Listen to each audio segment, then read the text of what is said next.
Welcome back to Horizonte Cruises. You join me right now at the point of where I'm going to fill this fine transmission up with engine oil. Transmission oil. Let's try transmission oil. EP90 grade to be specific. In here we have a new impeller, the water pump. It's a tiny little thing that looks like a spider made of rubber. That's already in there. You see that? They're after me. They're really after me today, the mosquitoes. So what we're going to do is, on the bottom of the skeg, as this is called, the leg, the transmission, there is a hole there, a screw. We undo that, and we undo that screw there. We fill from the bottom all the way up to the top until all the air comes out of there. Then we know we've got enough oil in there. The reason why we use EP90 in this is because this is a hardcore gearbox. This is a heavy duty gearbox and it needs EP90. So let's get the box of Fantasticos open. What are we going to use here? Where's the tool for this one? Could be that one. Let's just try that one, shall we? That will do it. That won't do it. Do you know what? I'm sure there's a tool here for this one somewhere. Just go with this one. So let's. Oh yeah. Normally these are done up with an impact driver, so they're quite tight to get them done. Sorry, you can't see what's going on there, can you? I am being eaten alive by mosquitoes here today. Ooh, that does not look very good. Oof. I'm not liking the look of that. You see that? No, I haven't pushed my finger through the toilet paper. That, I think we're going to need to flush that out before we do anything. I'm going to disappear and flush this out. As you would have seen in the intro clips, I stopped when I saw the drain screw and its little magnetic pickup, A, covered in rusty metal pieces, and B, the fluid that was coming out looked like rusty water, only it wasn't. Lucky enough it was oil, but there is rust in the gearbox. So what I've done is I've chucked fuel through the gearbox, flushed it through a few times until it come clear, filled it up with gearbox oil, and going to put the leg back on. On to the next clip. Oh, and just in case you're wondering, if I've got any doubts with this gearbox at all, if I don't think it's going to be safe, believe me, I'm literally going to start all over again with another engine for this boat, because it's just not worth taking the risk when you're out at sea. Being out at sea and being broken down and stranded is just as dangerous as it is up in the air. So not taking any chances. The boat is solid, the engine has also got to be solid. Well, that's the EP90 topped up, so these mosquitoes today. So what we do is the hole here at the bottom, we insert this tube and we keep squeezing until all the air comes out from there and we just get pure oil. There was a little bit of red stuff coming out this gearbox. It's been sat dry for a little while. I flushed it through with some fuel, a bit of engine oil, a couple of times. It would have been a bit boring showing you all that. And now we've got clear. The only thing we can do with this is to see how we get on with it. Hopefully it won't fail out at sea. But when we've done the first sea trial on this, I will drain the gearbox oil out and make sure there's no seawater in there. And we'll see how we go from there. If after our first trip we're all good, it's nice and tight, it's not leaking, then we'll leave it on there till the next season. All of this is going to be shot blasted anyway. I've got to take the engine off and shot blast all this. So I'm going to put it back to original Yamaha colour. This is anti-foul on there, and it's a terrible job, to be quite honest, but the most important thing is that this gearbox is going to be serviceable and usable. So now what we're going to do is take it over to the boats, grease up the top of the shaft, grease up that. It's always important to grease up the shaft that goes into the bottom of the crankshaft. Through experience, through not greasing the top of the shaft before, when they chatter they just wear through and then round off, and then that is right off of an engine. So where's the grease?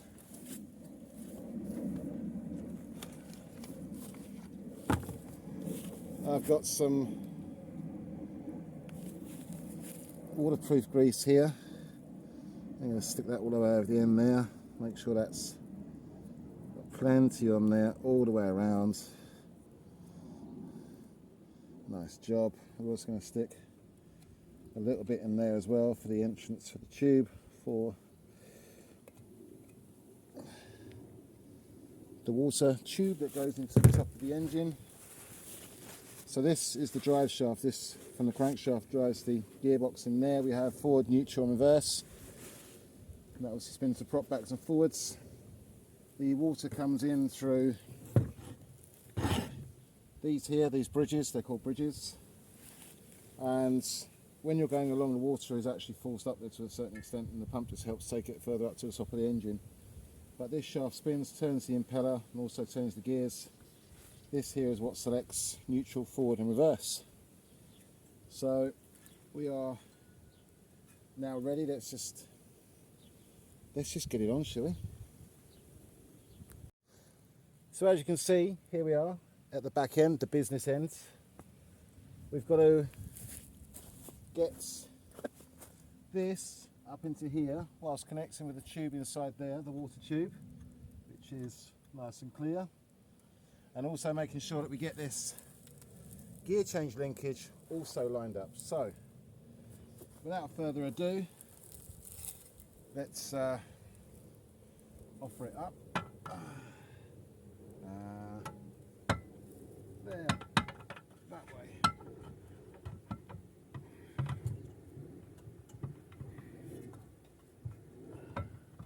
Whoa. This is not going to be as easy as I thought.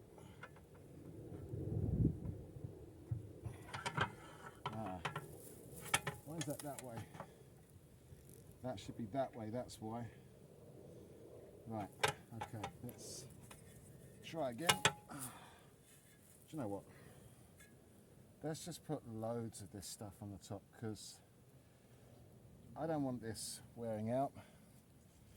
And I definitely don't want any more problems with wearing through shafts. Oh, would you look at that? She wants to go in. Whoa! She also wants to come back out. I suppose what I should do is get one of these bad boys in.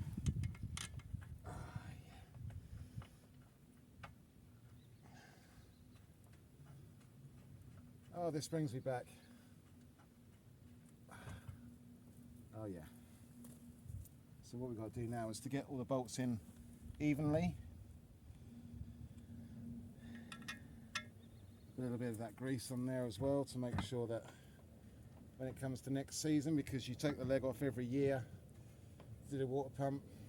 Some people go, oh, it was replaced last year, I've only done 20 hours, it doesn't matter. The impellers have to deal with sand, grit and everything else. If you don't replace them and they overheat, you are lost at sea. Well, you're not lost at sea, it's just you're stuck out at sea and it's an inconvenience, because then you've got to strap on the little auxiliary engine or call a friend to come and get you. If you don't have any friends, then, well,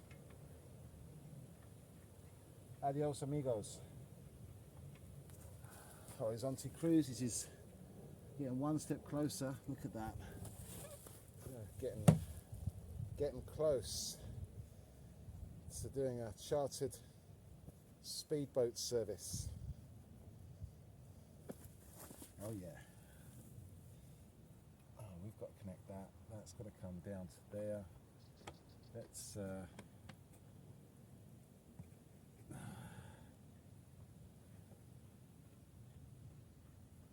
oh, would you look at that? The gear change linkage has gone in straight away. Oh, she's a good one. She's a good one. Right, now what I need to do is to go and get a 14mm socket. Oh, and also put the trim tab on as well. This is what's called a trim tab.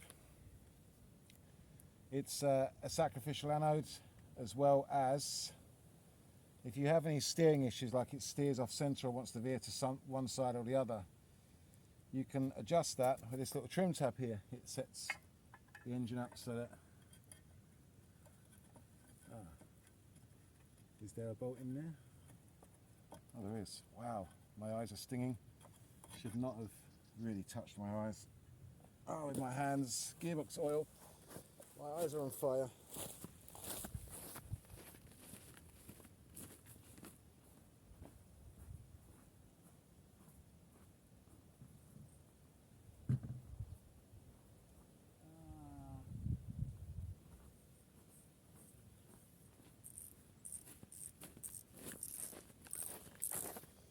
Back to 14. Right, let's get this leg on.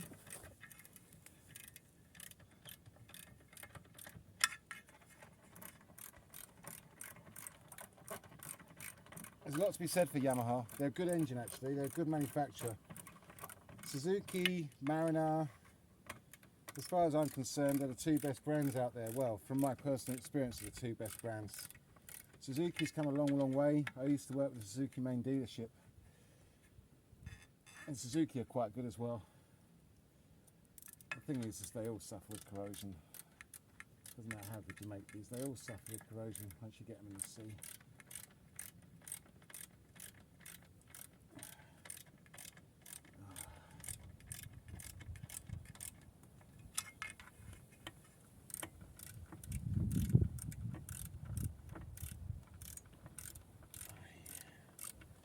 Going on nicely.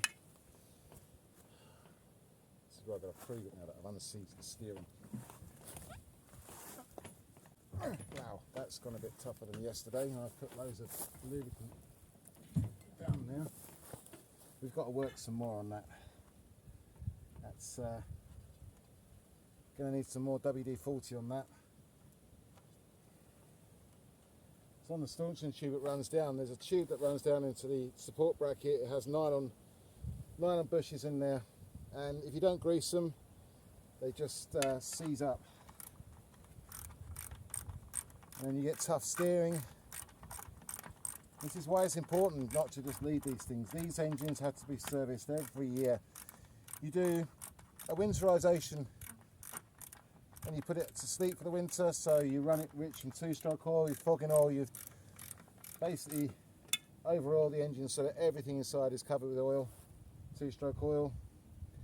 Spray the engine block with lots of grease and oil, and shove rags around the intakes. Anywhere where there's air that can get in, shove oily rags in there. Oily rags in there. Tape all of this up as well so nothing can get in there. Drain the fuel system, drain all the carbs, do all that kind of stuff. When you go to wake it up, you have to undo everything you've done for the winter. Change the impeller first off. These are little rubber impellers. Oh, yes. Hey, that's on there.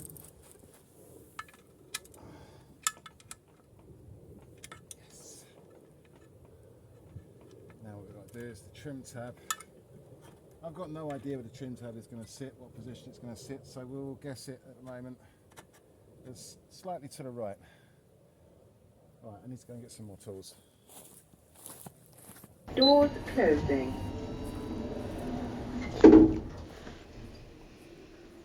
Lift going down. Level 0.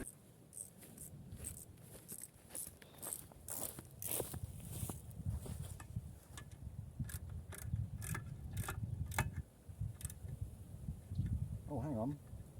Isn't there a large one that sits underneath there? There is, isn't there? I'm pretty sure there's another bolt that sits underneath there.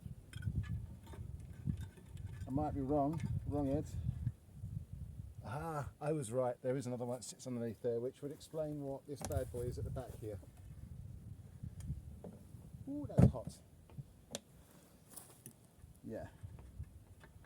That would explain that one there. So let's get some grease on him.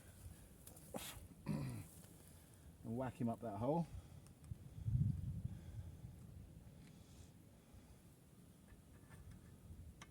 Last thing I want is this leg coming off and turning into a paperweight at the bottom of the ocean. So, I've just gone and lost the shake and vac thing now. Where is it? Let's go and find. What did I do with it? Did you see what I did with my ratchet before the phone rang? Tell you what, you stay there. You keep an eye on this Horizonte cruises. No, what's going on? Do you know, I need to invest in things. I'll try that. There we go. I've still lost my ratchet. I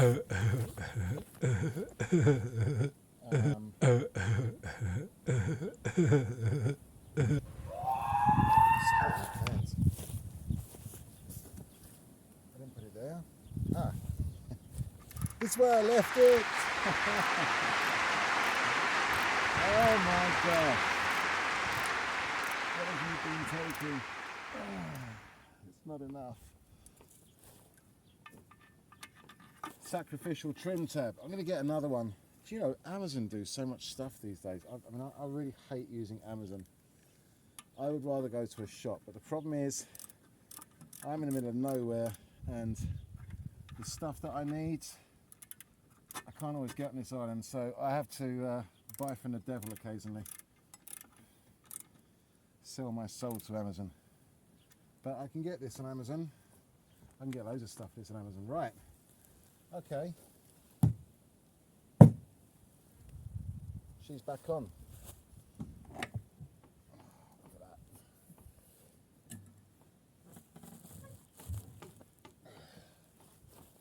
I've got to work on that a lot more. But the leg is back on, as you can see. And we're going to have to shot blast all of this, get all this cack off. We are going to get all of this off. We're going to do a nice job on this. We'll make it look good again. I can get the decals for this, and I'll redo something with this. Oh, that's a bit, oh, that's coming off. We'll do something with that, no worries. So there we are. Anyway, that's the leg done. Next job. Well, here's the thing, right? I asked you guys what I should do, whether I should paint this boat or keep it the original colour. And so far the overwhelming consensus is don't paint it, polish it up, keep it original. And a couple of you have given some good reasons. The resale value of it in original condition. These little glastrons are highly collectible, they're highly desirable. So I think maybe we'll find a boat that is not quite as good as this one and as original as this one, and we'll do the orange on that one. But for this one, what we're going to do is we're going to get out the polisher. I got cutting polish. Oh, I didn't realise that was missing off that side. Get the stickers for those. They do the stickers. I prefer the stickers. And we're just going to polish her up. So, without further ado, let's get on it, shall we? Give me my cap sideways like that. I look an absolute mess, don't I? It's hot here. It really is hot. Wow. Right. It's time to get the polish on. Time to cut back the gel coat. Get it looking sparkly. Like an Essex girl's necklace.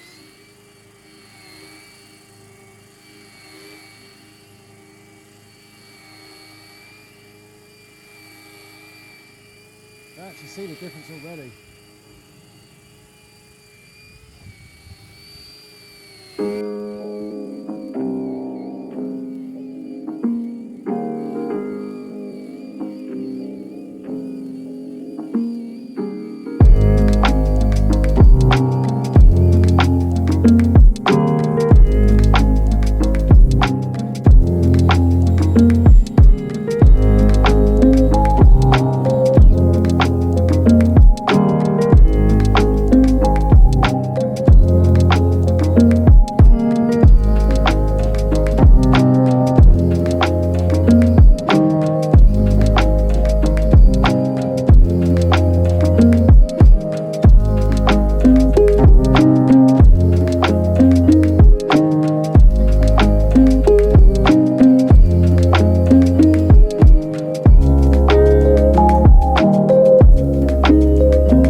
can't see this because it's just so bright, but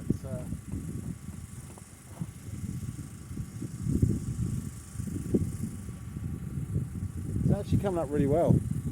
But I think I'm going to go with a harder cutting rod now.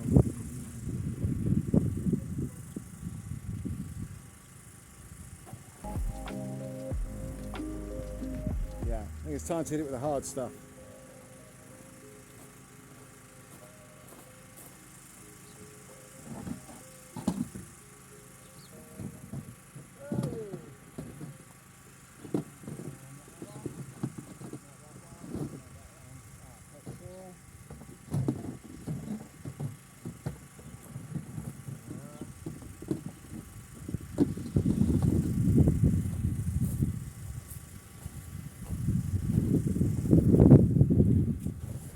I'll be back in a minute.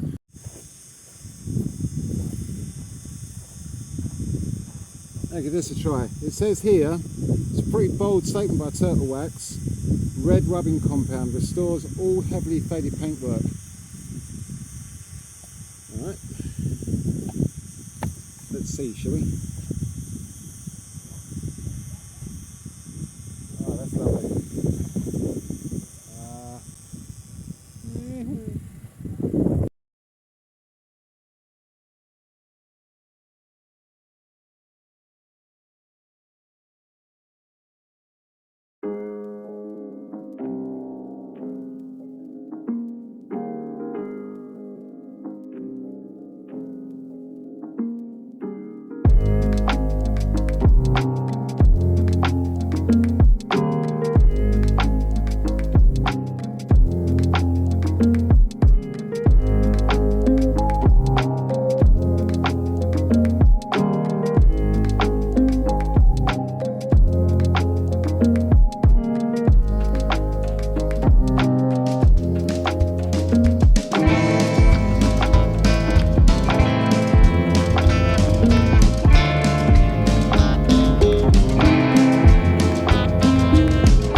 Even the boss woman said don't paint it.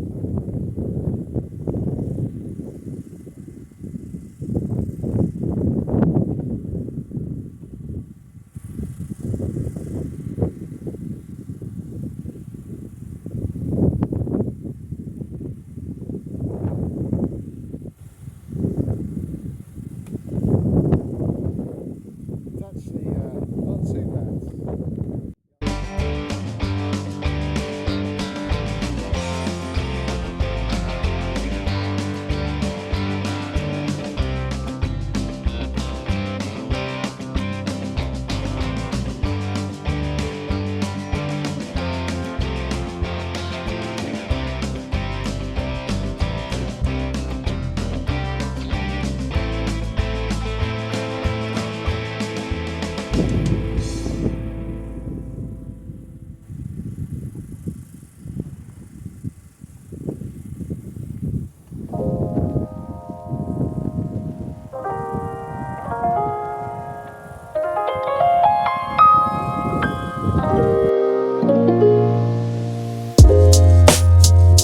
Oh, you can see it from there. Why didn't you tell me?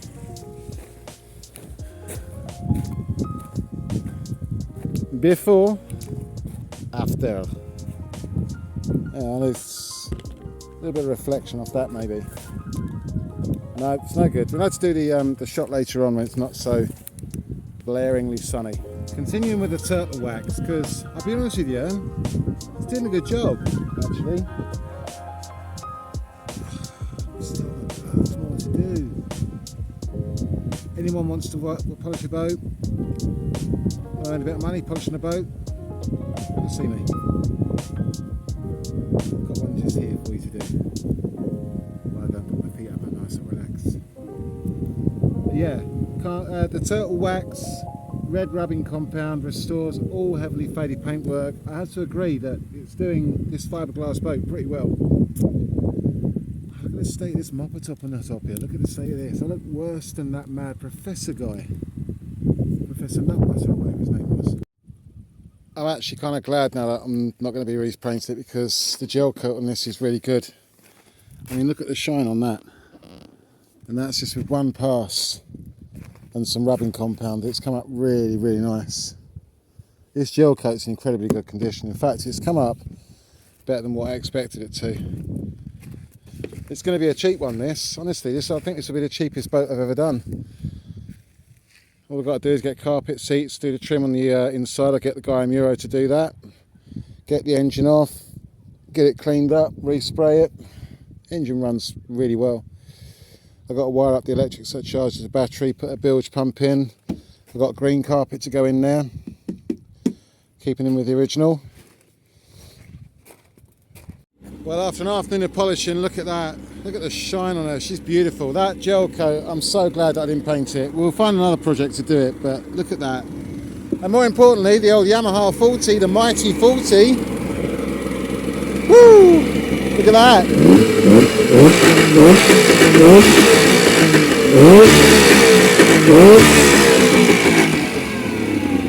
She is happy, happy, happy.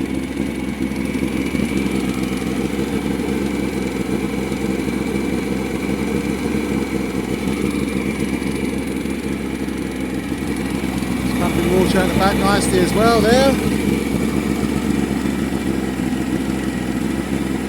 Wow, she's doing good.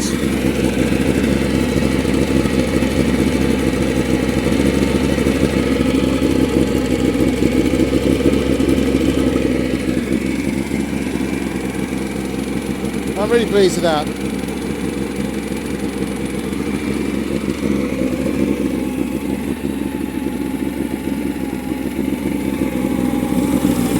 Need to replace that.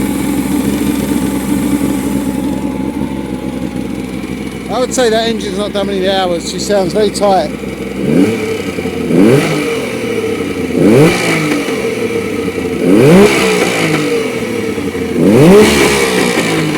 I tell you what, there ain't nothing like a two-stroke. You can't beat the sound of a two-stroke, especially a throaty one when it starts sucking through that airbox.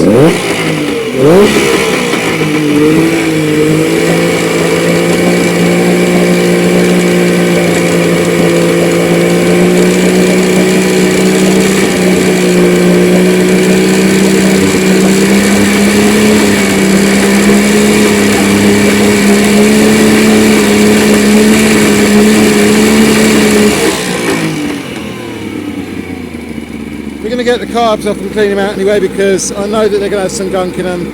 It's going to need to be done. But at the end of the day, there's no mucking around. Whoa, Jesus, wasp! I think I've woken the wasps up. You can't muck around when you're going out to sea. Yeah, she goes in and out of gear nicely. That's good.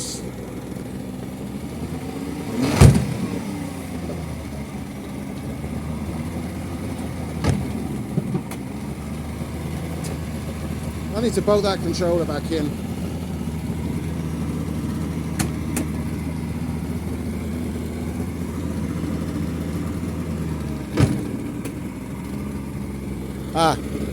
Need to set the gear linkage up. We're slightly out in the gear linkage, but that's fine. So, in the absence of a kill switch, that, as they say, is that. For the time being. Join us on the next episode of Horizonte Cruises when we will be doing something else on this boat. But for the time being, She's a runner.